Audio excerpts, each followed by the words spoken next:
अस्सलाम वालेकुम नाज़रीन, प्रोग्राम एग्री बिज़नेस के साथ मैं हूं आपका मेज़बान डॉक्टर अमजद बुखारी। नाज़रीन, आज हम खजूर पर बात करेंगे।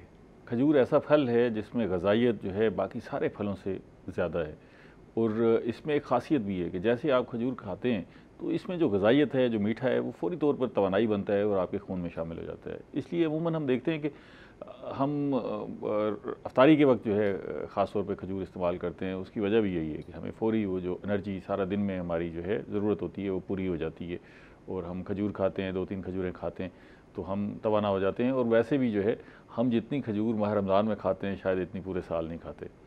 लेकिन खजूर जो है दुनिया भर में बड़े शौक़ से खाई जाती है। इसकी बहुत सारी अक़साम है। पाकिस्तान में भी सुनते हैं कि 300 से ज़ायद अक़साम हैं और सारी जो है बड़ी लजीज़ है और इसकी शेप्स भी मुख्तलिफ हैं। डोका की सूरत में, खजूर पकी हुई, फिर पिंड, फिर जो है छुआरा, ये सारी खजूर ही है। और इसमें जो है हमारे पास ये फल जिसमें बहुत ज़्यादा ग़ज़ाइयत है, बड़ी वाफ़र मकदार में मौजूद है और सस्ता भी है। और अभी हमारा जो बहुत सारा इलाका है जहाँ खजूर पैदा होती है, वहाँ खजूर मार्केट तक पहुँच ही नहीं पाती और खजूर दरख्तों पर ही ज़ाय हो जाती है। अगर वो मार्केट तक पहुँचे तो ज़ाहिर है वहाँ से भी काफ़ी हमें फ़ायदा होगा। और कई इलाकों में ऐसे दरख्त हैं खजूर के, वो खड़े हुए हैं, वहाँ पर जो है वो किसी की मलकियत भी नहीं है। वो खजूर लगती है और फिर वहीं ख़त्म हो जाती है, कहीं तोड़ ली जाती है, मार्केटिंग का पूरा निज़ाम भी नहीं है। लेकिन इसमें बड़ा पोटेंशियल है, दुनिया इससे बहुत फ़ायदा उठा रही है। ये हमें सुनने में आता है कि तकरीबन 300 बाई प्रोडक्ट्स जो है वो खजूर से तैयार की जाती हैं। इसको अच्छी पैकिंग करके दुनिया भर में बेचा जाता है और ग़ज़ाइयत अच्छी होने की वजह से ये बड़े शौक़ से जो है लोग खाते हैं और अपनी एनर्जी पूरा करते हैं। ख़ास तौर पे हमारे जैसे मुल्क में जहाँ ग़ज़ाइयत की बड़ी कमी है, हमारे बच्चे जो है वो स्टंटेड ग्रोथ का शिकार हैं। उनके अंदर जो ग़ज़ाइयत ना होने की वजह से उनकी ग्रोथ उस तरह नहीं हो पाती जितनी होनी चाहिए। तो खजूर अगर उन्हें खिलाई जाए तो उसमें जो है वो काफ़ी सारी तवानाई जो है इससे पूरी हो सकती है। बाकी दुनिया में तो इसके लिए ख़ास तौर पर खुराक इस्तेमाल होती है, बिस्किट है स्पेशल। तो हमारे यहाँ अगर ये खजूर भी इस्तेमाल कर ली जाए तो उससे बड़ी तवानाई मिल सकती है। इस पर बहुत ज़्यादा फोकस करने की ज़रूरत है। फिर इसका दूसरा पहलू ये है कि हमारे यहाँ जो लोग इसकी फार्मिंग कर रहे हैं, अगर वो फार्मिंग जो है उसमें कोई इनोवेशन ला रहे हैं और जदीद फार्मिंग कर रहे हैं तो उसमें भी बड़े पैसे कमाने की गुंजाइश है। लेकिन अगर कोई रिवायती फार्मिंग कर रहे हैं और फिर अगर अच्छे पैसे नहीं मिल रहे तो उसका अपना कसूर है, क्योंकि वो इसमें थोड़ी सी जिद्दत लाए तो बेहतरी हासिल कर सकता है। जो नए फार्मर इस तरफ आना चाहते हैं, बहुत लोगों की ख्वाहिश है कि वो इसको उगाएं, तो उनके लिए क्या पोटेंशल है, रोज़गार के क्या मौके हैं, इस पर भी हम बात करेंगे। और आजकल हमने ये भी देखा है कि हमारे यहाँ खजूर के पौधे को आराइश के तौर पर भी जो है बहुत ज़्यादा लगाया जा रहा है। हमारी जो नई हाउसिंग सोसाइटीज़ बन रही हैं उसमें लोग कोशिश कर रहे हैं कि खजूर लगाएं। फिर इसमें क्योंकि ये खासियत है कि ये पानी कम लेता है तो इसके लिए बहुत ज़्यादा पानी नहीं चाहिए और आप एक दफ़ा लगा दें और फिर फल फूल जाए तो फिर ये तरोताज़ा रहता है। ये सारे पहलू हैं जिन पर बात करेंगे। मैं सबसे पहले आपको अपने मेहमानों का तारुफ़ करवा दूँ। मेरे साथ पहले मेहमान मौजूद है राना मोहम्मद अब्बास साहब। आप डिप्टी डायरेक्टर हैं महकमा ज़राअत तोसी में। उनसे पूछेंगे खजूर के हवाले से, बड़ी ग्रिप रखते हैं फलों के हवाले से। उनके साथ दूसरे मेहमान मौजूद हैं चौधरी मोहम्मद अली साहब। आप मिसाली काश्तकार हैं और ख़ास तौर पे खजूर की फार्मिंग भी करते हैं। बहुत शुक्रिया राना साहब। एक ताज़ा खबर आई है कि आपकी तरक्की हो गई है, उस पर आपको मुबारक हो। हमारे जो आपके फैंस भी बहुत सारे मौजूद हैं जो हमें फ़ोन करते रहते हैं, हमसे पूछते हैं कि राना साहब बड़े एक्सपर्ट हैं तो इनका नंबर क्या है, हम इनसे कोई मशवरा लेना चाहें तो आप कभी अपना नंबर भी शेयर कर दें तो कोई हर्ज नहीं, ताकि लोग जो है आपसे कुछ मशवरा करना चाहें। ज़राअत में मशवरे की बड़ी किल्लत है। मुझे 35 साल हो गए इस डिपार्टमेंट में काम करते हुए और मेरा नंबर तकरीबन हर ग्रोअर के पास है। अच्छा। और बाद का थोड़े बहुत मसाइल आते हैं। कैसे इतने सारे फ़ोन आते होंगे, कैसे सुनते हो? जो भी नंबर आते हैं, कुछ लोग अपने प्रॉब्लम्स को तस्वीरों की शक्ल में व्हाट्सएप शेयर करते हैं, ये वो। मैंने रात के वक्त में एक टाइम मखसूस किया, उस दौरान मैं वो देखता हूँ सारी और हर एक को इंडिविजुअली मैं रिस्पांस करता हूँ। रिस्पांस भी करते हैं? रिस्पांस करते हैं। और जो मतलब कि जिस फार्मर को मशवरे की ज़रूरत हो जी वो आपसे बिल्कुल कर सकता है रब्ता जी, बिल्कुल इंशाल्लाह हम उसकी सेटिस्फेक्शन तक जाएंगे ताकि वो अपना कंट्रीब्यूशन में रोल अदा कर सकें। ठीक है, अब खजूर पे बात करते हैं। खजूर हमारे यहाँ जो खजूर है जी वो उसका स्टैंडर्ड वही है जो जायके के एतबार से, क्वालिटी की देखने के एतबार से, प्रेजेंटेशन के एतबार से जो दुनिया भर में है, या हम बहुत पीछे हैं? देखें जी, जो हमारे यहाँ खजूर बड़े सगीर में आई है वो मोहम्मद बिन कासिम के वक्त जिस वक्त वो लोग आए हैं तो उसके साथ ही आई है, और उस वक्त ये वो पौधा लेकर आए, वो पौधा लेके आए, वो आए हैं जहाँ जहाँ उन्होंने डाला वो सीड डाला। अब वो हमारे पास वो वेराइटीज़ भी हैं, लेकिन अब बदकिस्मती है कि हम उस लेवल पे रिसर्च ना कर सके, उसकी प्रोसेसिंग ना कर सके। क्वालिटी सेम है और मौसमी हालात भी तकरीबन सेम है, तो इसमें इश्यूज़ हैं। उन इश्यूज़ को अगर सॉल्व कर लिया जाए तो कोई वजह नहीं है कि हम इसमें से बहुत ज़्यादा अच्छे तरीके से ज़र मुआवजा ना कमा सकते। अच्छा, ये पेरिशेबल भी नहीं है। असल में ये बदकिस्मती ये है कि अभी तक हम इम्पोर्टेड को ज़्यादा यकीन से खाते हैं।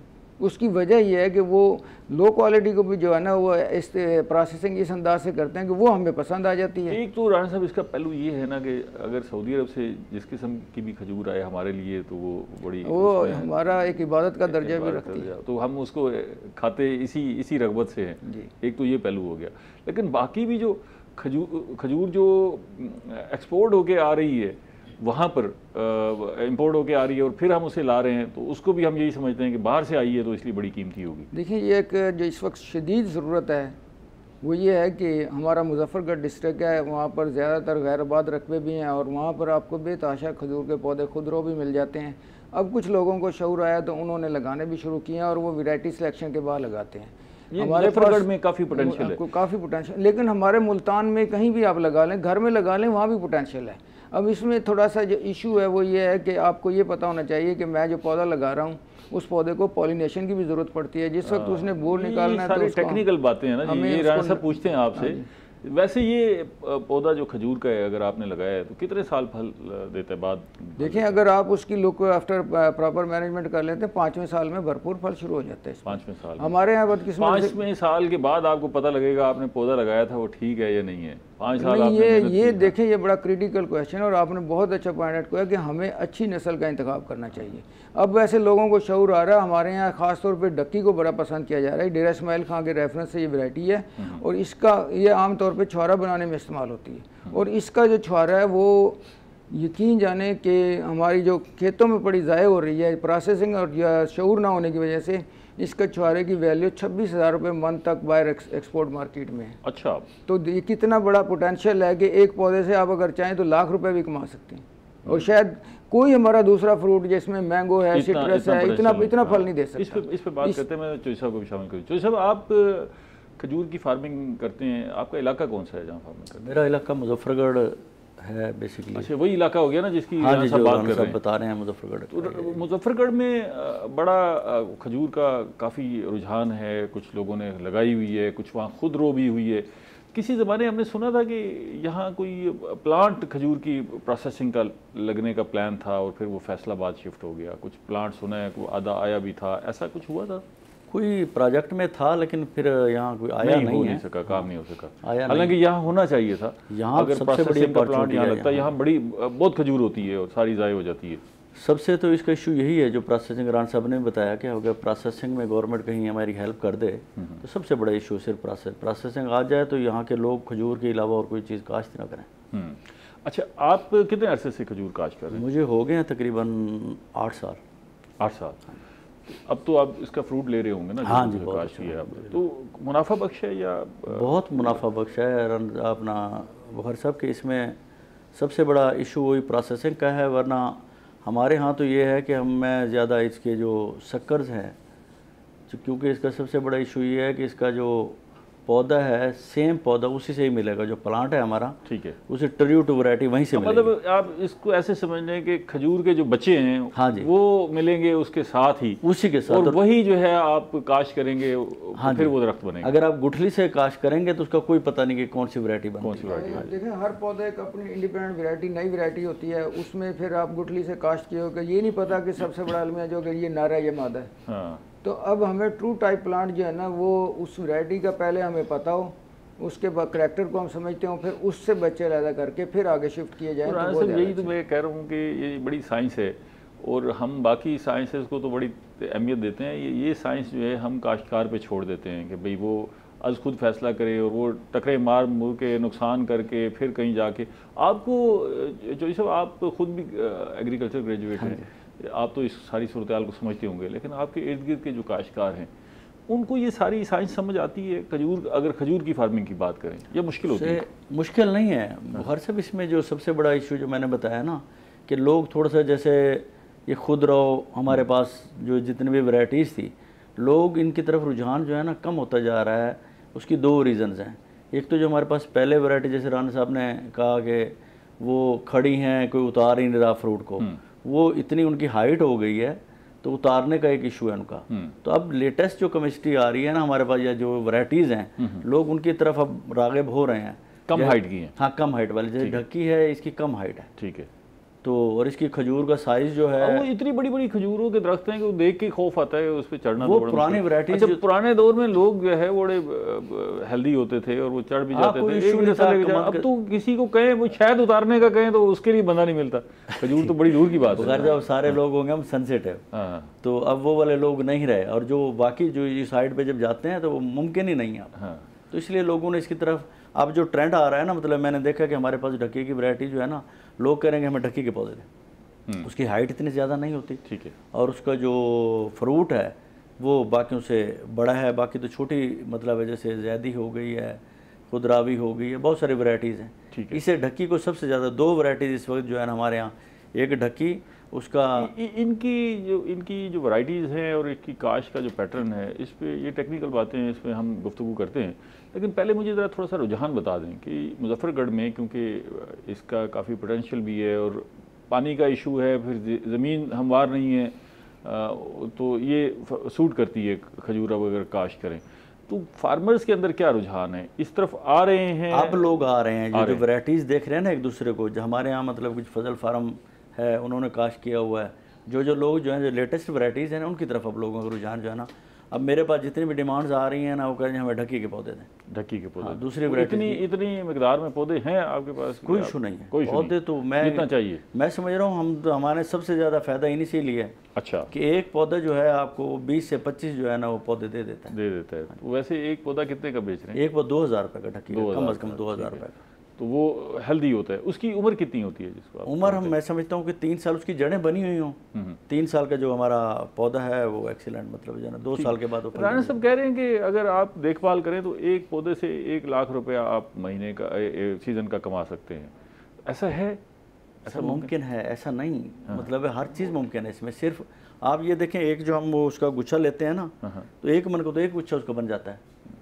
हम उसे मतलब जैसे अब ये ढक्की मैंने बताया, कितना बन जाता है? 1 मन, एक गुच्छा? एक गुच्छे से। एक गुच्छा, और उसमें 8-8, 10-10 गुच्छे भी होते हैं, बाद का 5 तो मिनिमम है ना। अच्छा, 1 मन का 1 गुच्छा? 1 मन का, कोई इशू नहीं। ठीक है, फिर ब्रेक ले लें, ब्रेक के बाद इस पर मजीद बात करते हैं। नाज़रीन हमारे साथ रहिएगा, हम खजूर पे बात कर रहे हैं, लेकिन मिलते हैं एक छोटी सी ब्रेक के बाद।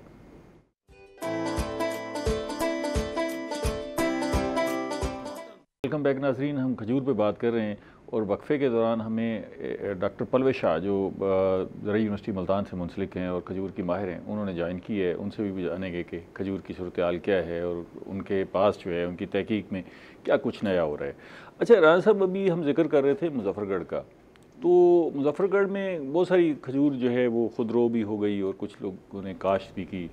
अच्छा, खुदरो होने का मतलब ये है कि ये ऐसा पौधा है कि इसके अंदर जो है इम्यूनिटी का लेवल बहुत ज़्यादा है, ठीक है ना, और पानी भी शायद इतना ज़्यादा नहीं चाहिए। ये खुदरो होने की खसूसियात अगर इसमें हैं तो इसका कैसे फ़ायदा उठाया? खुदरो तो ये जहाँ भी इसको सीड आप डालेंगे वो उगाएगा, लेकिन उसमें क्योंकि बाकी जगहों पे सीड डालें, बाकी पौधों का सीड डालें तो उसमें अच्छी ज़मीन चाहिए, पानी चाहिए, बाकी जैसे आम की एक गुठली को आप लगाएं तो उसमें से वो जो पौधा निकलेगा वो एक नई वैरायटी होगी। ऐसी खजूर की बात है। लेकिन यहाँ पर सवाल ये है कि उनको जो हम प्रॉपर जो वैरायटीज़ अप्रूव्ड हुई हैं उनको हम प्रोपगेशन करें ट्रू टाइप, उसके सक्कर्स से अलग, जो सबसे मकबूल टेक्निक है। उस सक्कर्स को हम जब आइडेंटिफाई कर लेते हैं, उस वैरायटी को आइडेंटिफाई कर लेते हैं, तो उसके बच्चे जो है वो हमें नर्सरी के तौर पर फील्ड में मिल जाते हैं बड़े पौधों के साथ। सक्कर मिलते हैं, बड़े महंगे हैं। वैसे मैं चौधरी साहब आपने तो हमें कह दिया, जो पैसे बताए बड़े मुनासिब बताएं, लेकिन सुना है मार्केट में शक्कर बड़े महंगे मिलते हैं और आप जो फार्मिंग कर रहे हैं बड़ा पैसा लेते हैं शक्कर। नहीं सर, इसमें ऐसा नहीं है। जो हमारी 2 लोकल वैरायटीज़ हैं ना, जैदी होगी, खुदरावी होगी, उसका जो बच्चा है 500 से लेकर 1000 रुपये तक। अच्छा, स्पेशली ढक्की और एक छुहारा वैरायटी है हमारी लोकली मुजफ्फरगढ़ की। एक तो छुहारा बनाते हैं आप ढक्की से, वो कढ़ाई में बनाते हैं, ठीक है। एक वो वैसे ही मतलब सोख किया जाता है छुहारा, ठीक है। ये 2 वैरायटीज़ जो है ना, ये सबसे ज़्यादा कास्टली जो है ना, मतलब इनके बच्चे जो छुहारा है उसका 4000 रुपये तक चला जाता है। ढक्की का 2 से 3 हज़ार रुपये तक। हाँ, इसका मतलब मैंने ठीक कहा ना जी। हाँ, मिनिमम हम कोशिश कर रहे हैं, मतलब अब लोगों का अवेयरनेस काफ़ी इस हवाले से आ रही है। ठीक है। तो मैं तो ये बताया था मैंने कि एक पौधा मतलब हम 2000 का भी दें तो तकरीबन हमारे प्लांट जो है 1 एकड़ में 140 प्लांट्स इसके लगते हैं। ठीक है। तो एक पौधे पे तकरीबन 20 से 25 जो है ना शक्कर आपका बनता है। ठीक तो आप, मैं समझता हूँ 2000 का भी ना लगाएं, 1500 का भी पर मतलब प्लांट दें। हाँ। तो ये आपके 40 से 50 लाख रुपए सिर्फ आप शक्कर से ही आमदन जो है ना, ओनली सिर्फ शक्कर की, फ्रूट की बात ही नहीं कर रहा। ये लोगों को पता है, लोगों को पता है इस बात का, फिर इस तरफ आ रहे होंगे। अब तो इसकी डिमांड देखें लोगों को। मैं बता रहा हूँ कि वैरायटीज़, जैसे राना साहब ने बताया कि लोगों को वैरायटीज़ का नहीं पता। वो जो लंबी वैरायटीज़ होती थी तो उन पर अब चढ़ना इम्पॉसिबल है। अब ये छोटी रह जाती है, कद इसका कोई इतना ज़्यादा नहीं होता। तो और हैंडलिंग आसान है। हाँ जी, इसकी हैंडलिंग आसान है और इसका जो है फल भी बहुत ज़्यादा है। मतलब इसका जो साइज़ है ना तो उसका बहुत ज़्यादा है और 3 साल में फल देना शुरू कर देता है। ठीक है, डॉक्टर साहब शुरू करें। डॉक्टर साहब ये बताइएगा कि इस पे खजूर के हवाले से कुछ आपके पास जो तहकीक हो रही है, कोई नई वैरायटीज़ पे भी काम हो रहा है कुछ? सर, खजूर के हवाले से जैसे कि राना साहब ने भी कहा कि फार्मर्स के पास बेसिकली वाकई ही जो ट्रू टू टाइप वैरायटीज़ है ना, उनकी कमी है, डेफिशिएंसी है। हम ट्रू टू टाइप वैरायटीज़ उनको नहीं दे पा रहे जो वैल्यूएबल है। उसकी वजह यही है कि नंबर ऑफ जो पहले तो ये बताइए इससे मुराद क्या है प्रू टू टाइप वैरायटीज़? बिल्कुल ओरिजिनल जो हमारे पास अच्छी वैरायटी है उसको हम अपने फार्मर्स को पहुंचाए जिनकी प्रोडक्शन बहुत अच्छी हो, असली, यानी कि वो डेविएट ना करे अपनी जो नस्ल है उससे वो हटे नहीं। अच्छा, वो ट्रू टू टाइप ही हो। तो उसके लिए जो हमने तरीकाकार यूनिवर्सिटी ने यूज़ किया है, हम ये कोशिश करें जो हमारी अच्छी वैरायटीज़ हैं जिनको हम बाहर से इम्पोर्ट करते हैं, लाइक अजवा है, अंबर है, तो हम इनको क्यों ना यहाँ पर टिश्यू कल्चर करें इनका। ये टिश्यू कल्चर भी मैं आपसे जानने की कोशिश करूँगा, लेकिन ये हम अजवा या अंबर, ये बाहर की वैरायटीज़ को हम ज़्यादा फ़रोग़ दे रहे हैं, इनमें ग़िज़ाइयत ज़्यादा है, इनकी पैदावार ज़्यादा है, या सिर्फ हम बाहर से आते हैं, सुन के आते हैं और इसलिए इस वैरायटी की तरफ जा रहे हैं? नहीं सर, इसका तो आपने कुरान पाक में भी, हदीस में भी है कि अजवा जो है उसकी न्यूट्रिशनल वैल्यू जो है वो काफ़ी ज़्यादा है, इनकी न्यूट्रिशनल वैल्यू भी ज़्यादा है। फिर अगर वो हमारे इन्वायरमेंट में अब काफ़ी जो है वो जगहों पे वो एक्लिमेटाइज हो चुकी हैं, काफ़ी जगहों पे वो अच्छी तरह से एक्लिमेटाइज हुई हैं, और उसके बाद अब हम ये कोशिश कर रहे हैं कि उसके नंबर ऑफ प्लांट्स को इंक्रीज़ कर सकें, जिसमें एक अजवा का कद कितना होता है? अजवा का कद जो है वो बहुत हाइटेड वैरायटी से दरमियाना होता है इसका, बहुत, यानी कि ये हाइटेड नहीं है। इसमें भी मुख्तलिफ किस्म की वैरायटी डिपेंड करती हैं अजवा में भी ना, कि कुछ बहुत ज़्यादा हैं जिसमें हम ब्रीडिंग पॉइंट ऑफ व्यू पे, मैं उस पर भी डिस्कस करूँगी, जिस पे मैंने काम किया है, जिस पे मेरी PhD भी थी कि सेक्स डिटर्मिनेशन हम करें इनिशियल स्टेजेस। ये जो पौधा है अजवा का, ये पौधा बाकी खजूर की तरह है या डिफरेंट है? नहीं, खजूर अजवा का पौधा तो सेम उसी खजूर की तरह, जिस तरह हमारी रिवायती खजूर है उसी तरह ही उसका पौधा है, लेकिन सिर्फ देखने में ज़्यादा खूबसूरत है। या मतलब इसको मैं इसलिए पूछ रहा हूँ कि बहुत सारे लोग इसको आराइशी पौधे के तौर पर भी इस्तेमाल करते हैं, फ्रूट के तौर पर भी इस्तेमाल करते हैं। अगर अजवा को अगर आराइशी पौधे के तौर पर भी लिया जाए तो ये इसमें अट्रैक्शन है? आराइशी पौधे के तौर पर भी लिया जा सकता है, और खजूर में बहुत सी वैरायटीज़ ऐसी भी हैं जिनको आराइशी पौधों के तौर पे हम ले सकते हैं, लेकिन चूंकि इसकी प्रोडक्शन काफ़ी अच्छी होती है, न्यूट्रिशनल है, तो हम इसको दोनों मकासद के लिए यूज़ करते हैं अजवा को ना। ये घर में काश्त की जा सकती है? घरों में काश्त की जाती है, लेकिन ये इतना महंगा पौधा है, इसको प्रोपेगेट करने के लिए और इसको फार्मर्स तक पहुंचाने के लिए पहले हमें इसके नंबर ऑफ प्लांट्स को इंक्रीज करना पड़ेगा। वैसे एक प्लांट आता है कितने का है? ये भी शक्कर, इसका भी मिलता है क्या? इसका भी शक्कर से आते हैं, बाहर से इसके टिश्यू कल्चर प्लांट्स इंपोर्ट किए जाते हैं। टिश्यू कल्चर क्या है, चलें इस पे बात करते हैं। टिश्यू कल्चर जो है ये बेसिकली एक आर्टिफिशियल टेक्निक है जिसमें हम आर्टिफिशियली डाइट बना के, कम्बिनेशन बना के मीडिया का, उस पे प्लांट्स को ग्रो करते हैं। उसमें ये वैरायटी टू वैरायटी, मीडिया से क्या मुराद? मीडिया से मुराद के आप जैसे कि एक सॉइल में कंपोजिशन होती है, जो आप जिस जमीन में आप उगा रहे हैं, जिस जमीन में अब सॉइल में हम उगाते हैं, तो वो एक मिट्टी की कंपोजिशन है, जिसमें मिट्टी की कंपोजिशन है, उसे हम मीडिया कहते हैं। वो मीडिया सॉइल मीडिया है। ठीक है। जब जो टिश्यू कल्चर है वो इसी तरह का आर्टिफिशियल मीडियम है, जिसमें हम अपने जो है वो डिस्टिल्ड वाटर यूज करके उसमें मुख्तलिफ न्यूट्रिएंट्स डाल के हम एक कम्बिनेशन बनाते हैं, अपना एक मीडियम बनाते हैं। उस मिट्टी को आप ऐसा बनाते हैं जिसमें ग़िज़ाइयत ज्यादा हो जाती है? मिट्टी को नहीं, उस मीडियम को, हाँ जी, उसमें को मसनूई मिट्टी, आप मसनूई जो है वो आर्टिफिशियल मीडियम होता है, जिसमें यानी कि हम उसको डाइट देते हैं प्लांट को। वो प्लांट की जो डाइट है वो वैरायटी टू वैरायटी वेरी करती है, फिर हम उसको ऑप्टिमाइज करते हैं अकॉर्डिंग टू आवर प्रोटोकॉल्स, कि अब हमारे पास फलां वैरायटी, अब जैसा कि मैंने 3-4 वैरायटीज़ का कैलस कल्चर उसका मैंने ऑप्टिमाइज़ किया है इसी डेट फार्म में। अब इसमें कोशिश ये है कि हम सकर्स जो हैं ये काफ़ी लिमिटेड क्वांटिटी में होते हैं, तो ये फार्मर्स तक पहुंचने में, फिर इनकी हैंडलिंग, फिर आगे जाके लगाने का तरीकाकार, ये भी हमारी बहुत सी इसमें जो है ना हम पीछे हैं कि हम फार्मर को अगर देते हैं तो वो प्रॉपर किस एज पे देने चाहिए। इसमें हम यूनिवर्सिटी भी इसमें अपना रोल प्ले करेंगे और बाकी यूनिवर्सिटी पौधे देती है, कीमत यूनिवर्सिटी अभी हम अपने जो काम कर रहे हैं हम अपने लेवल पे उसको मल्टीप्लिकेशन कर रहे हैं अपने ही फार्म्स पे, और साथ साथ हम टिश्यू कल्चर की कोशिश करें कि हम सफिशिएंट प्लांट्स बना सकें ताकि हम कल को फार्मर्स को जो है वो दे सकें, मार्केट भी कर सकें। अच्छा चौधरी साहब, ये आप ढक्की पर फोकस कर रहे थे, ये अजवा और अंबर है, इसके शक्कर भी दस्तियाब हैं आपके पास? नहीं, मेरे पास इसके शक्कर दस्तियाब इसका पौधा डॉक्टर साहब कितने का आ रहा है? अगर सर इसका पौधा बाहर से जब पड़ा था वो 10,000 से 15,000 और 20 से 25,000 पर भी है इसकी प्राइस ना। बहुत महंगा, इट्स टू मच एक्सपेंसिव, क्योंकि वो फिर बाहर से लेके आए और आगे भी ये इतने ही एक्सपेंसिव हैं अगर हमारे पास इसकी काश्त के लिए हमारा मौसम, क्लाइमेट सर इसका अकॉर्डिंग टू यस, इसका जो क्लाइमेट जो है वो हमारा जो पाकिस्तान का मौसम है उसको सूट करता है। अच्छा। उसमें एक्लिमेटाइजेशन है, और जिस तरह से अब मुझे ये लगता है कि हमें खजूर की जितनी भी अपनी लोकल वैरायटीज़ भी हैं, हमें उन हमारे बेचारे फार्मर्स के पास तो लोकल जो हमारी बेसिक वैरायटीज़ है अच्छी, वो भी पूरी तरह नहीं पहुंची हुई। वो अपनी जो खुदरू आप कह रहे थे कि वो खजूर कोई हो गई, और उनको प्रॉपर हमारी जो वैरायटीज़ हैं खजूर की जो प्रोडक्शन है वो टोटल ब्रीडिंग पे डिपेंड करती है, उसकी पोलिनेशन पे डिपेंड करती है कि आप उसके किन पोलन से हम उसको पोलिनेट करें। मैं आपसे जानूंगा कि ये पोलिनेशन है क्या और काश्तकारों को क्या एहतियात करनी है, ब्रीडिंग का अमल जो है वो क्या है। मैं राना साहब से पूछना चाहूँगा, राना साहब ये अभी इन्होंने टिश्यू कल्चर की बात की, ये टिश्यू कल्चर आपको कोई सपोर्ट कर रहे हैं इसको, इसकी फ़रोग के लिए, खजूर के फ़रोग के लिए, या कोई बहुत बड़ा रोल नहीं है? ये बहुत इंपॉर्टेंट चीज़ है कि टिश्यू कल्चर के ज़रिए हम एक सेल से ट्रू टाइप प्लांट बना के उसको मार्केट कर सकें।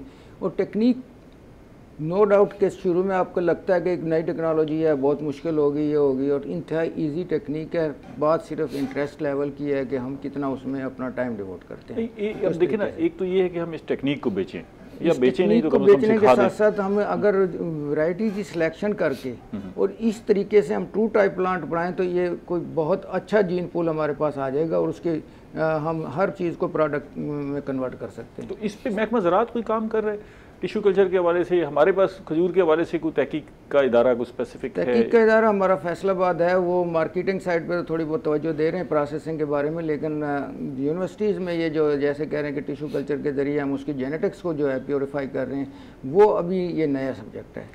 अच्छा, अभी आपने खुद इसके अलावा मैं थोड़ा सा और भी बयान कर दूं कि हमारे यहाँ जो फील्ड में फार्मर जो इन्वॉल्व है इस फील्ड में, उनके पास वो ट्रेडिशनल टेक्नोलॉजी है, वो उसकी हार्वेस्टिंग की कि एक बंदा ऊपर चढ़ता है, पहले वो उसके सारे पत्ते काट देते हैं और फिर उसके बाद, लेकिन उन लोगों के लिए ख़ास तौर पे एक मैसेज है कि वो जो पत्ता है वो फूड फैक्ट्री है, लेकिन वो बदकिस्मती ये होती है कि जो बंदा वो ऊपर चढ़ा हुआ है उस बंदे के पास ना इन्फॉर्मेशन है, ना हो है, ना उसको तजुर्बा है। क्या मुराद है? फूड फैक्ट्री के जितना भी खुराक बनती है और जो उसके साथ अगले साल फल लाने की मिकदार होती है तो उन्हीं पे पत्तों पे डिपेंड करती है ना। वो जिस वक्त हार्वेस्टिंग के लिए चढ़ते हैं ऊपर तो हार्वेस्टिंग के वक्त पत्ते काट देते हैं, अगले सीजन में फिर उसकी फसल बहुत वीक हो जाती है, उसका साइज नहीं बनता फ्रूट का। मैं अभी खुद मैंने अपने घर के सामने लान में वो लगाए हैं ये ढक्की के पौधे, मैं उसके बड़ी प्रॉपरली उसके मैं सकर्स डेवलप किए, क्योंकि सकर्स को बनाने के लिए ना आपको थोड़ा सा उस पौधे के सिस्टम को मिट्टी चढ़ा के उसको थोड़ा वेट रखना पड़ता है। मैं फिर ऑफिस गया हुआ था पीछे, फिर वो हमारे वहाँ वो लेबर आई और उसने सबसे पहले वो सकर्स काटे और उन पत्तों को इतनी बुरी तरह से पौधे को काटा कि मुझे देख के अफसोस हुआ कि यार मेरी अगले साल की क्रॉप जो है वो डैमेज हो गई। अच्छा, अब आप देखें कि आपकी जो लेबर थी वो ज़राअत को समझती थी, उसके बावजूद वो लेबर वो सोसाइटी की लेबर थी कि माली शाली होंगे ना, माली है, लेकिन तो लेकिन आप ये देखें कि अगर एक माली अंडरस्टैंड नहीं कर पा रहा तो एक आम आदमी जो है जो खजूर की काश्त करना चाहता है उसकी अंडरस्टैंडिंग मुश्किल हो जाएगी। अब हम जो बातें कर रहे हैं, हम पॉलिनेशन की, ब्रीडिंग की, टिश्यू कल्चर की, शक्कर की, ये सारी बातें कर रहे हैं, ये आम आदमी के लिए तो मुश्किल चीज़ें हैं ना। अच्छा, मैं ये चाह रहा हूँ कि आपसे जानना कि कोई महकमा ज़राअत इसके हवाले से हमें कोई गाइडलाइन भी फ्राहम करता है कि जी अगर आपको चाहिए। टेक्नोलॉजी ट्रांसफ़र कर रहे हैं, मैं एक छोटी सी कैसे ट्रांसफ़र कर रहे हैं ना, मतलब एक छोटी सी मिसाल आपको देता हूँ कि मैं एक फील्ड में बैठा था, एक फार्मर था, बड़ा लेमैन फार्मर, उससे मैंने पूछा यार आपके पास ये खजूर के पौधे और खड़े भी दरिया में पानी के अंदर, तो उस वक्त वहाँ पानी नहीं चल रहा था, लेकिन मैंने कहा यार इस पे एक पौधे पे 10 मन फल है, आपने कैसे ले लिया, क्योंकि पॉलिनेशन तो आपके पास कोई टेक्नोलॉजी नहीं होगी। लेकिन वो इंटरेस्ट लेवल देखें उस फार्मर का कि उसका लिटरेसी रेट भी मुझे बहुत कम लग रहा था। वो कहता था कि जी मैं पॉलिनेशन इसकी हर साल रेगुलर करता हूँ और ये जिस वक्त ये वो निकलता है तो मैं उसकी डेली पॉलिनेशन करता हूँ। मैं कि यार वो टेक्निक क्या आपके पास, एक्सपेंसिव कोई चीज़ होगी, आप डिवाइस के ज़रिए 10 फुट ऊपर चढ़ा के उसको करते होंगे ये वो। कहता नहीं जी मेरे पास एक सिंपल टेक्निक है कि मैंने वो जो नर है वो इसका पहले ले आता हूँ, क्योंकि नर हमेशा 1 महीना पहले निकल आते हैं तकरीबन। तो जिस वक्त ये फीमेल पार्ट निकलता है उसका, तो वो उस वक्त तक नर ऑलमोस्ट ज़ाय हो चुके होते हैं, तो वो काट के उसको पहले स्टोर कर लेते हैं। तो मैंने पूछा, मैं कि यार स्टोर फ्रिज में किया? वो कहने लगा नहीं जी मेरे पास फ्रिज का, मेरे पास तो एक अलमारी है जिसकी पल्ले भी नहीं लगे हुए, उसमें मैं रखता हूँ, लेकिन धूप से बचा के रखता हूँ। तो मैं कहा उसके बाद पॉलिनेशन, कहता कि जो अखबार मेरे पे उसके ऊपर मैं रखता हूँ, और अखबार के ऊपर थोड़ा सा शेड किया और उसको पाइप की शक्ल दी, नीचे से फूंक मारी, और इस तरीके से। ये तो राणा साहब वो धक्के खा के समझ गया होगा। धक्के खा के समझ, मेरे कहने का मतलब हमारे जो 90% काश्तकार हैं उनको तो पॉलिनेशन की समझ ही नहीं आएगी। मैं डॉक्टर साहब से पूछूंगा कि पॉलिनेशन है। एक वक्फा ले लें फिर यहीं से बात करते हैं। अजय हमारे साथ रहिएगा, मिलते हैं एक छोटी सी ब्रेक के बाद।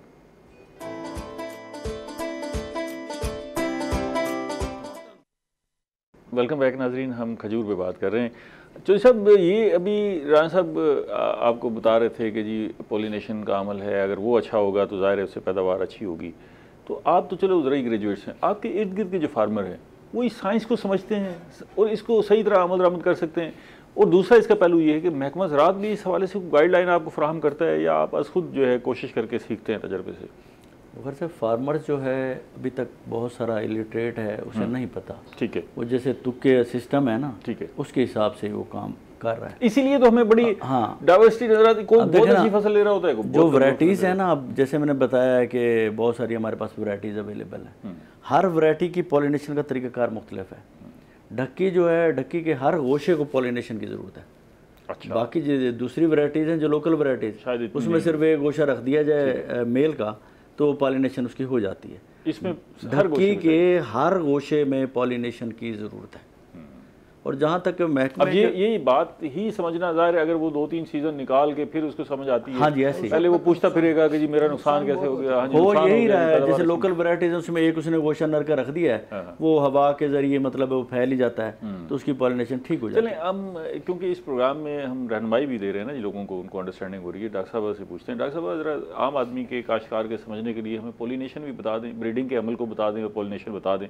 और जो लोग कम फसल हासिल कर रहे हैं उसकी एक वजह ये भी हो सकती है ना कि पॉलिनेशन का अमल प्रॉपर नहीं हो रहा, तो ज़रा उसे समझा दें कि करना क्या है इसमें। सर बेसिकली जो ये पॉलिनेशन का अमल है ना, ये एक, मैं चूँकि ब्रीडर भी हूँ, तो ये इसमें जहाँ तक पॉलिनेशन है, इसमें आपका कम्बिनेशन होता है कि आपने खजूर लेनी है तो नर का जो पोलन का हेल्दी होना और अच्छा पोलन का कम्बिनेशन फीमेल के साथ कराना बहुत ज़रूरी है। हमारे ये है कि हम कहते हैं कि ये फलाना मेल खड़ा है, इसका जी पोलन ले लो और जाके पोलिनेट करा दो। ज़्यादातर फार्मर हमारे ऐसे ही करते हैं। और ये हमारी अब ड्यूटी है कि हम उन पोलन्स को आइडेंटिफाई करें, उन प्लांट्स को, मेल प्लांट्स को आइडेंटिफाई करें। वो हमारे रिसर्च लेवल पे, रिसर्च के जो हमारे अपने इंस्टीट्यूट्स हैं वो इस पे वर्किंग कर रहे हैं। फार्मर क्या करे? आम फार्मर को सर हम ही जाके बताएंगे ना, जो हमारा रिसर्च तो जाके नहीं बताते तो फिर वो नहीं, वो हम बताते हैं। बहुत से ऐसे फार्मर्स हैं जिनको रिसर्च इंस्टीट्यूट्स वालों ने भी, और हमारे पास भी अगर आते हैं तो हम उनके मेल्स आइडेंटिफाइड हुए हैं। अब भावलपुर वालों के साथ हमारे कोलैबोरेटिव वर्क चल रहा था, तो उन्होंने भी मेल्स आइडेंटिफाई किए हुए हैं कि ये मेल्स अच्छे हैं। अब जो बहुत ज़्यादा एडवांस फार्मर हैं तो वो डेफिनेटली वही पोलन लेके आते हैं जो उनकी फीमेल प्लांट्स को अच्छी तरह पोलिनेट करके हेल्दी खजूर देते हैं। क्योंकि टोटल ये ब्रीडिंग इसकी जो है वो पॉलिनेशन जो है वो उस पर पोलन्स की हेल्थ पे और पोलन्स की फिर क्वांटिटी कि कितनी क्वांटिटी में हमने उसको लगाना है कि जिससे वो उसको पॉलिनेशन हो सके। जैसे सर कह रहे हैं कि अब चूँकि ये खजूर इसमें एयर पॉलिनेशन भी हो जाती है। ठीक है। बहुत सी ऐसी खजूरें अगर आपने वहाँ पर मेल खड़े हैं तो वहाँ से वो बाय एयर भी हो जाते हैं। इसी तरह डकी पे जो है वो बाय एयर जो गोशे हैं उनमें कुछ में बाय एयर हो जाती है, कुछ में नहीं होती, तो उनको करनी पड़ती है। कुछ वैरायटीज़ ऐसी है जो कि मोस्टली वो ससेप्टेबल होती हैं और उनकी जो मैच्योरेंस का टाइम होता है ना, अब ये फीमेल की रिसेप्टिविटी और हमारी जिस तरह सर कह रहे थे कि आप उनका 1 माह पहले पोलन बन गए तो उनकी फिर पोलिनेशन का जो अमल है वो डिले हो जाता है फीमेल को। लेकिन बाद ऐसे पोलन होते हैं जो मेल पोलन, कुछ वैरायटीज़ जो कि उनका जो पोलन फॉर्मेशन का टाइम और उनकी फीमेल की रिसेप्टिविटी का टाइम सेम होता है, तो उससे भी बाय एयर जो पोलिनेशन होती है उससे हम अच्छे ले सकते हैं। तो बेसिकली बात जो ख़त्म होती है वो इसी पे होती है कि हमने अच्छे मेल आइडेंटिफाई करने हैं, चाहे वो अजवा के मेल हैं और उनका फिर कम्बिनेशन होता है कि वो किस वैरायटी के साथ कितने अच्छे कम्बिनेशन में फ्रूट्स बना सकते हैं। वो तो आम आदमी को समझ आम आदमी को वो सर हमने देखिए आप रही ग्रेजुएट हैं, लेकिन थोड़ी देर के लिए आप अपने आप को ऐसे आम फार्मर समझ लें, तो ये कैसे आइडेंटिफाई, पॉलिनेशन आप खुद कैसे करवाते हैं और कैसे समझेंगे कि जी मैं इस पौधे की जो है ना ये नर है, पहले तो आइडेंटिफाई करना है नर है ये मेल है, और फिर इसकी पॉलिनेशन के अमल से गुजरना है, तो कैसे करते हैं, क्या करते हैं?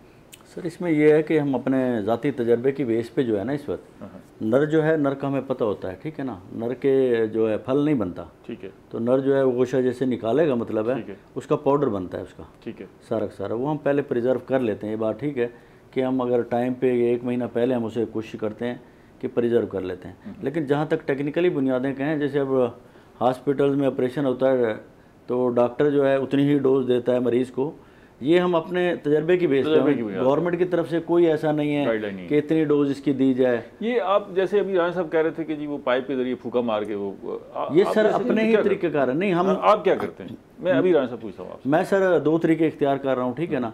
एक तो वही डायरेक्ट जो है मेल जो है उधर जो मतलब है लगा दिया उसके, ठीक है। दूसरा ये है कि हम इसे स्प्रे के ज़रिए भी कर रहे हैं। मैंने इस साल जो है ना स्प्रे के ज़रिए जो है ना इसे पानी के ज़रिए जो है ना शावरिंग की है, इसकी शावरिंग की है, उसके मुझे बहुत अच्छे रिजल्ट्स मिले हैं।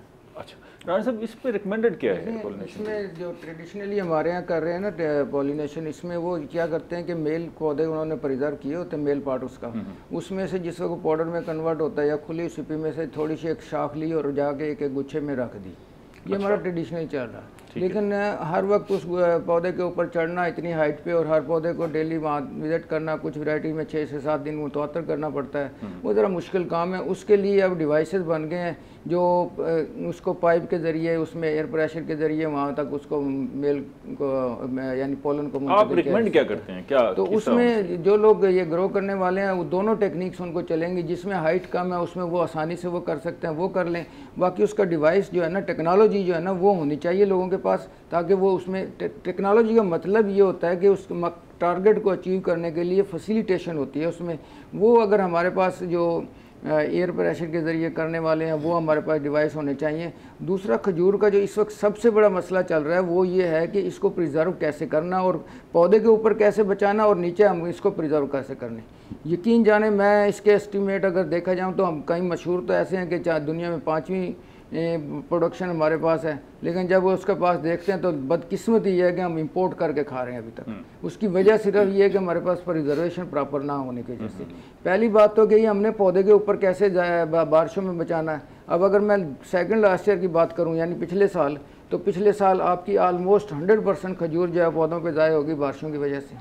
अब हमें इस चीज़ में हमारा इदारों की तरफ से भी आनी चाहिए कि इसके लिए वो कपड़ा जो है या वो जो नेट है वो आइडेंटिफाई हो, ताकि दुनिया में जो मुख्तलिफ ममालिक में यूज़ हो रहा है हमारे यहाँ ये फैसिलिटी है जो फार्मर का गिला है कि जी ये चीज़ हमें मिलनी चाहिए और वाकई उनका गिला जायज़ है। वो अगर वो कपड़ा अगर हम इंट्रोड्यूस करवा दें जिसमें मॉइस्चर बाहर तो निकल सके लेकिन मॉइस्चर या नमी अंदर ना जा सके, तो ऐसी चीज़ें हैं दुनिया में, इन चीज़ों को डेवलप किया गया। डॉक्टर साहब ये पॉलिनेशन का अमल भी जो हम रिकमेंड कर रहे हैं या यहाँ फी ज़माना राइज है या बाकी जैसे फ्रूट को प्रिजर्व करने की बात है, तो हमारे पास जो तरीक़ाकार अख्तियार किए जा रहे हैं वो हम दुनिया को मैच कर रहे हैं? मतलब दुनिया में भी ऐसे ही हो रहा है जैसे हम टमाटो हमारे दुनिया में तो ज़ाहिर इसमें अब खजूर जो है जैसे कि अभी राणा साहब ने भी कहा कि खजूर की पॉलिनेशन भी हम कामयाब करवा लेते हैं। उसमें खजूर अगर हमारे पास अच्छी आ भी जाती है, लेकिन बदकिस्मती ये है कि प्रोडक्शन हमारी वाकई ही 5वें 6ठे नंबर पे हम आ रहे हैं पाकिस्तान वाले, लेकिन वो हमें बाहर से इम्पोर्ट क्यों करनी पड़ रही है? क्योंकि हमारे पास उसका जो आइडियल साइज़ है वो बहुत माइनर साइज, यानी कि हम आइडियल साइज़ अटेन नहीं कर पा रहे उसमें, ना हम उसमें आइडियल साइज़ ले पा रहे हैं, ना हम उसकी जो न्यूट्रिशनल वैल्यू है उसको मेंटेन रखना चाह रहे हैं, क्योंकि वो जो न्यूट्रिशनल वैल्यू उसको मेंटेन रखने के लिए उसकी प्रॉपर प्रिजर्वेशन चाहिए। अब खैरपुर वाले एरियाज़ में कुछ इंडस्ट्रीज़ ने काम शुरू किया है कि प्राइवेट इंडस्ट्रीज़ को, और हमारी यूनिवर्सिटी में भी जितने भी प्रोजेक्ट्स हैं उसमें कोशिश की जाती है कि प्राइवेट इंडस्ट्रीज़ को साथ लेके चला जाए। जैसे कि मैं भी अब मुख्तलिफ प्रोजेक्ट्स पे काम कर रही हूँ, तो प्राइवेट इंडस्ट्रीज को हम साथ उधर से भी कोई रिस्पांस मिलता है प्राइवेट शोबे से? हाँ जी, प्राइवेट शोबे में हमारे साथ अब पैकेजेस वाले काम कर रहे हैं। अपने एक प्लांट को टिश्यू कल्चर कराने के लिए मिसकैंथस को उन्होंने बाहर से इम्पोर्ट किया, वो काफ़ी कॉस्टली था, तो वो भी यही चाह रहे थे कि इसकी कॉस्ट को रिड्यूस करने के लिए हम इसकी टेक्निक की सपोर्ट लें ताकि नंबर ऑफ प्लांट्स को विद इन शॉर्ट टाइम में हम इंक्रीज़ कर सकें। इसी तरह दूसरी एक और इंडस्ट्री है। हमें इस सारी टेक्निक्स में जिद्दत लानी होगी, अगर नहीं होगा तो फिर इसी तरह खजूर जो है ना, खजूर को प्रमोट किए बगैर पाकिस्तान में अब सर्वाइवल मुश्किल हो जाएगी आने वाले वक्त में। जिस तरह ये थर्मल शॉक लग रहे हैं, क्लाइमेट चेंज का जो इशू आ रहा है, इसमें न्यूट्रिशनल, ये हाईली न्यूट्रिशनल क्रॉप है डेफिनेटली। इसमें कैल्शियम है, पोटाशियम है, सारी जितने भी न्यूट्रिएंट्स हमें रिक्वायर्ड है बॉडी के लिए वो इसमें मौजूद है। हम तो वैसे ही न्यूट्रिशन की कमी का शिकार हैं, न्यूट्रिशन की कमी का, और कैलोरीज जो है इसमें, अब ये जो अभी अजवा अंबर की बात हो रही थी, इसमें 66% कैलोरीज हैं। तो ये सारी चीज़ें जो है ये हमारी बॉडी की रिक्वायरमेंट। आगे चलते हैं। हाँ जी, जो साहब ये बताएं कि आपने जब ये फार्मिंग शुरू की तो किसी को देख के आपको शौक हुआ कि जी मैं खजूर की फार्मिंग करूं, या कोई आपने इसको स्टडी किया, कैसे आप इस तरफ आए? मैंने, हमारे यहाँ एक इलाका है अलीपुर शुमाली उसे कहा जाता है, मुरादाबाद के साथ, ठीक है, तो वहाँ यही नेचुरल प्लांट जिसे कह लें कि खुदरो, तो वहाँ से मुझे शौक़ हुआ है कि जो उनके पास जो छुआरा वैरायटी थी वो आप ये कह लें कि इतनी कास्टली थी, तो हमें 10,000 रुपये की एक पेटी जो है ना वो मिलती थी खुदरो से। हाँ, मतलब नहीं, खुदरा नहीं, वो छुआरा वैरायटी जो है ना, ठीक है, हाँ वो है, तो आई ऐसे ही है, मतलब है, ठीक है, एवेल्यूशन कोई उसने किसी ने कास्ट नहीं की थी, ठीक है, बस तो, वो उसकी कीमत बढ़ गई, अच्छी वैरायटी निकली। अब असल में सवाल मैंने इसलिए आपसे पूछा था कि जो लोग इस तरफ आना चाहते हैं, जो फार्मिंग करना चाहते हैं, ठीक है ना, उनके लिए क्या रास्ता है? अब वो हमारे प्रोग्राम से तो उनको इतनी अंडरस्टैंडिंग भी नहीं हो पाएगी। मैं खुद कोशिश की कि भाई किसी न किसी तरह इसको आसान बना के पेश किया जाए, लेकिन ये बड़ी साइंस है, बड़ी टेक्निकल चीज़ है। अगर कोई इस तरफ फार्मिंग के लिए आना चाहता है तो वो क्या करे? मतलब किसी बाग वाले से रब्ता करे, आप जैसे अगर शक्कर फराहम करते हैं तो आप कंसल्टेंसी भी देते हैं? जी, मुझसे वो रब्ता कर सकता है, ठीक है। अच्छा, हाँ, आपसे रब्ता करे, या आप जैसे बाकी फार्मर्स हैं उनसे रब्ता करे, तो आप शक्कर के साथ साथ बाकी गाइडलाइन भी फराहम, बाकी गाइडलाइन भी हम उन्हें देते हैं, ऐसा नहीं है। उसकी कीमत लेंगे या वो नहीं, वो complimentary, free of cost complimentary शक्कर की कीमत लेंगे आप? उसमें आप ये देखें, जैसे आपने बताया ना कि अब एक आम का बाग जो है वो, उसके प्लांट्स मेरे ख्याल में 36 के लगभग होते हैं, और वो आपको पैदावार देता है 10 साल के तक जो है ना, पौधा जो है ना आम का, वो आपको पैदावार देना शुरू कर देता है। मैं इसमें हमारे 140 से 150 प्लांट पर एकड़ बन रहा है, ठीक है। और इसके शक्कर का मैंने बता दिया, ठीक है ना, कि शक्कर 20 से 25 से एक प्लांट शक्कर देता है।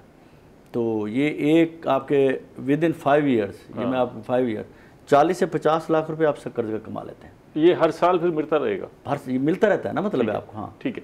मैं प्रोग्राम का वक्त बिल्कुल इख्तिताम के करीब है सब, आप इस मौके पे कोई अपनी देखिए, एक चीज़ है कि ये कुदरत का एक अनमोल तोहफा है, जिसके हवाले से अगर हम इसको रसूल पाक सल्लल्लाहु अलैहि वसल्लम की ज़िंदगी से देखें तो इसके अलावा उनके पास फार्मर के लिए गाइडलाइन हो, फार्मर के लिए। इसके अलावा एक और चीज़ भी है कि इसकी तो गुठली भी अगर हम उसको मेडिसिनल वैल्यू के हवाले से देखें वो भी बड़ी होगी ना। अगर कोई इसकी फार्मर के लिए हवाले से अगर बात करें तो फार्मर को चाहिए कि इसकी प्रॉपर थोड़ा सा इल्म हासिल कर लें, प्रॉपर हम हाजिर हैं, हर वक्त हम हाजिर हैं। हमारे साथ टेलीफोन नंबर उनके पास होते हैं, अक्सर हमारे साथ रब्ता करें, हम बेसिक गाइड उनको करेंगे। उसके बाद वो जो टेक्नोलॉजी जहाँ से है वो अवेलेबल कर लें। इसमें कोई रकबा कितना होना चाहिए वाइबल मॉडल के लिए? अगर 1 एकड़ पे भी अगर मेहनत कर ले और आपकी प्रोडक्शन शुरू हो जाती है, आप एक फैमिली पूरी उससे एकड़ से इतनी इनकम ले सकती है कि वो अपना सारा साल की। बहुत शुक्रिया आप सारे मेहमानों का तशरीफ लाने का, बहुत शुक्रिया। नाज़रीन, हमने बात की खजूर की, और आखिरी बात आपने सुनी राणा साहब की कि अगर 1 एकड़ भी आप अच्छी खजूर काश्त कर लें तो सारा ख़ानदान बैठ के खा सकता है, इतना मुनाफा है। और चौधरी साहब आपको बता रहे थे 40-50 लाख रुपया 1 एकड़ से आप हासिल कर सकते हैं। तो बहुत पोटेंशियल है, ख़ासतौर पर हमारे ज़रूरी ग्रेजुएट्स में। हैरान होता हूँ कि आखिर वो क्यों बेरोज़गार हैं। तो आप इस तरफ आएँ, खजूर में बड़ा मुनाफा है और आगे बढ़ने का बड़ा पोटेंशियल है, और ख़ास तौर पे इसमें बरामद भी आप जो है बड़ी मिकदार में कर सकते हैं, और पूरी दुनिया में इसकी ज़रूरत है। अगले प्रोग्राम तक इजाज़त दीजिए, अल्लाह ने के बाद।